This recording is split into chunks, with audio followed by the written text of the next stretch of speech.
Ito na yung mga helmets, no? So, ito yung helmet ko for 20 years. Maganda siya. Nagkaroon lang ng mga gasgas dahil sa gamit. Sobrang gamit. So, nagkagasgas siya. Pero ito yung drop yung lens niya gano'n. Tapos yung lens niya parang ano siya, yung parang Ray-Ban. Nag-a-adjust siya sa night and day. So pag mainit na mainit, nangyayari dyan, nag-darken siya. Ano ba yun? Mahulog pa yung laptop. Okay, that's one. That's the RJ Systems. Hindi ko na ginagamit dahil ano na. Tsaka yung foam niya, maluwag na. Too worn out. Pero magaan to. Tsaka yung shell niya, tignan nyo. May point for impact.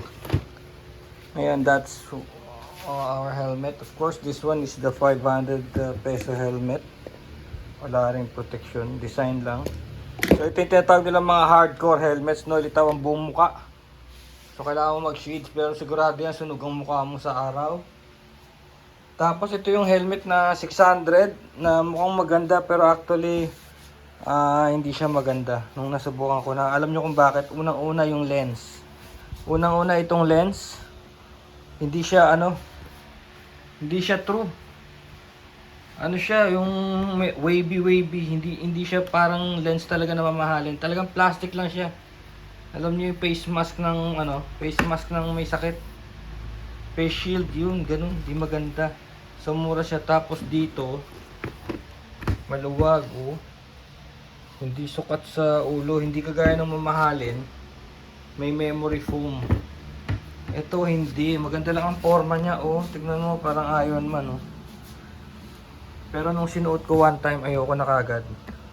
So dyan muna yan, maybe sa angkas na lang yan o gagawin kong art. Pero hindi ko na yan susuot. Worth 600, no? Pero ang ganda, di ba? Pag tinignan mo, di ba? Tapos ito yung 1-2 na Zebra, okay siya. Ayan, nilagyan ko na nga ng combs. Okay siya dahil dito sa shape na to. Ito, nakikita nyo to, May bababa mo siya na ganun. Tapos, yung hangin, di-deflect nito. Tapos bukod sa may hawakan ka pa para ibaba yung lens. Up and down, Zebra. 1-2, gusto ko to. Tsaka yung, yan sa gilid, Captain America. Gusto ko yan. Ito yung napanalunan ko. Binigay sa akin ng VRM. So, nung una, ayoko suotin to kasi hardcore na naman to.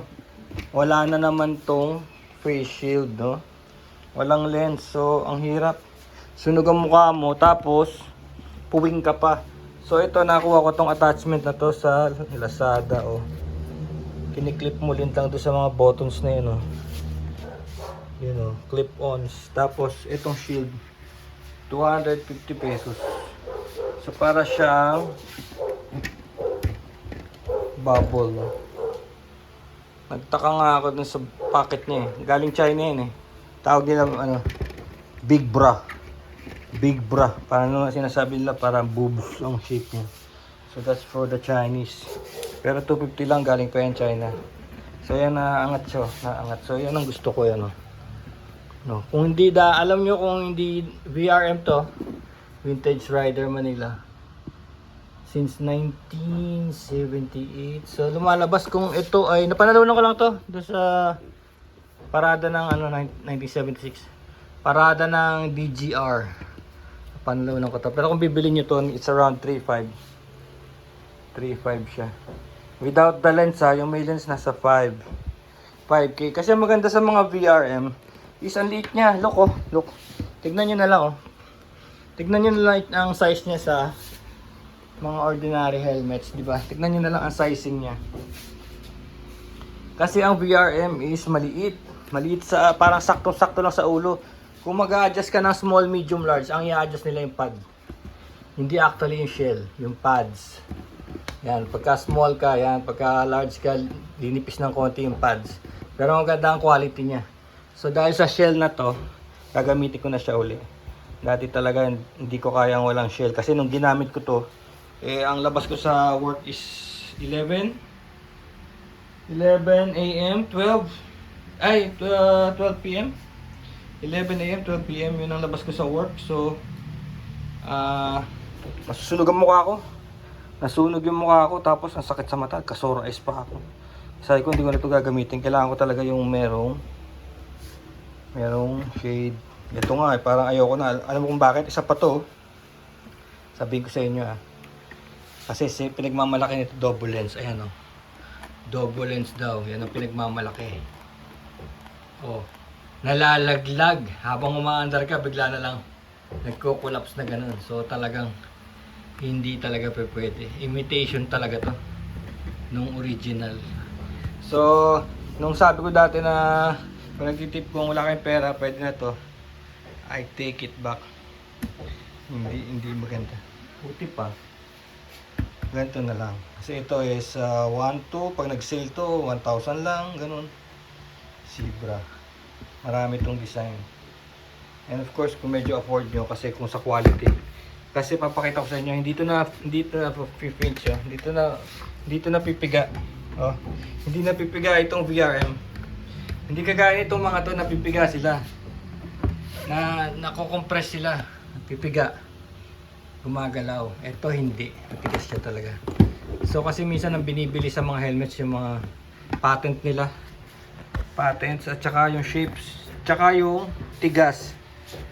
Magaan at matigas. Yun ang binibili sa mga helmets na yan. Kaya mahal. Kaya iba carbon, diba? Carbon lodi. Ganito yung shape nito. Ang dami na namin pinuntahan ito. Ever since 2010 kasama ko na siya. At dito nga pala sa helmet na to nakabase yung Clown Vlogger.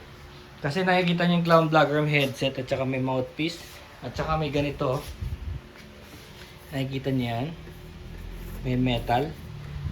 Diyan galing yan. Ayun yung Clown Vlogger.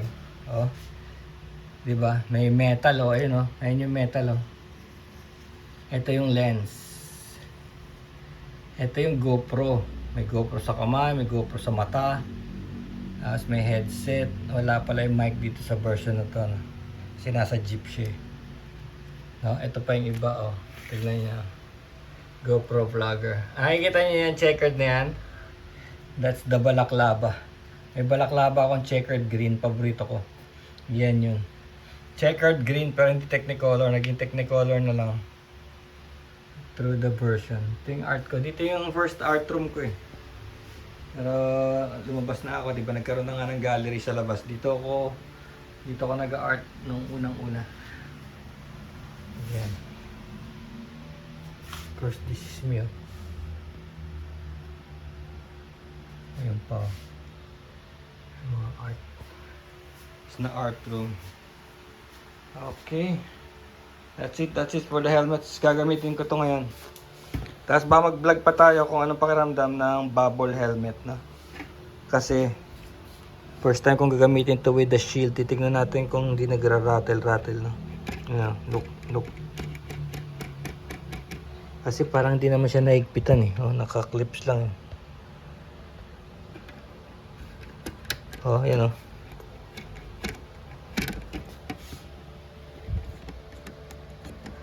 Okay, let's try.